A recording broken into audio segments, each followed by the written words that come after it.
Thousands of Zimbabweans living in South Africa are flocking to government offices seeking work permits. The South African government is giving the estimated 1 million undocumented Zimbabweans in the country until December 31st to legalize their status or face deportation. VOA's Scott Bobb has that story for us.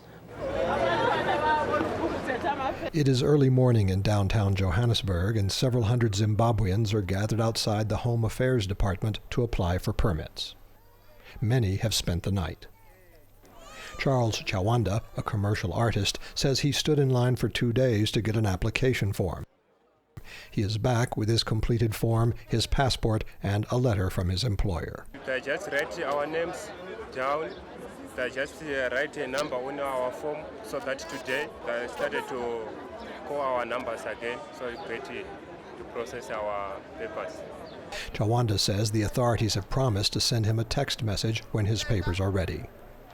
South Africa launched this exercise in September.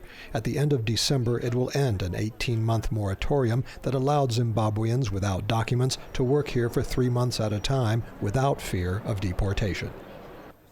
Tracy Nkonzo, a salesperson, has come to apply, but she must wait in line until she can get her name on the list and a number in the queue. I'm here to apply for a work permit because I've been in South Africa for almost 4 years now, and it's a bit tricky when you don't have the necessary papers. I mean, it's not so easy to get a job. The day-to-day life is very difficult if you don't have anything. Many Zimbabweans in South Africa do not have passports or even birth certificates. Thousands of them gather every day outside Zimbabwe's passport office in Johannesburg. 2 weeks now. Charles Mtetwa is a shop fitter from Pretoria and has been coming here for 2 weeks. During this time, he is not being paid, and he fears for his job. At the present, I'm still waiting for my form there. I must get my form first. From there, I go into this queue to surrender the form there. Blessing Musi has spent the past 3 nights here. He says it takes 6 weeks to get a passport and then several more weeks for the South African work permit. He is afraid there is not enough time. If I don't get in time, it means I'm going to lose a job, one. My family is going to get nothing, and I'm going to go home, nothing. University of Johannesburg professor David Moore says Africans historically have migrated across the continent, driven by politics, economics, and war. It's part of a long-term historical process of intracontinental migration, with bursts of nationalism and xenophobia and these sentiments of us versus them. He says many South Africans sympathize with the Zimbabweans, but it is hard to be hospitable, especially if you are poor, when you feel they're taking your jobs and housing. Migrant activist Godfrey Petey of the Peace Action Group says although the program will allow some to legalize their stay, there is not enough time to process everyone.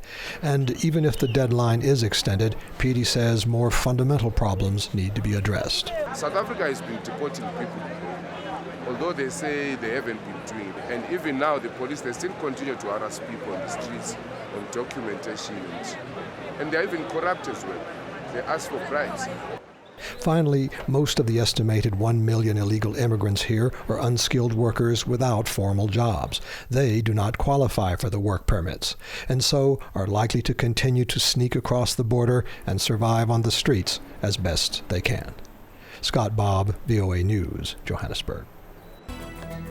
Well, for more information on any of today's stories, please visit us online at voaafrica.com. And of course, you can also visit us on Facebook. Just search for In Focus.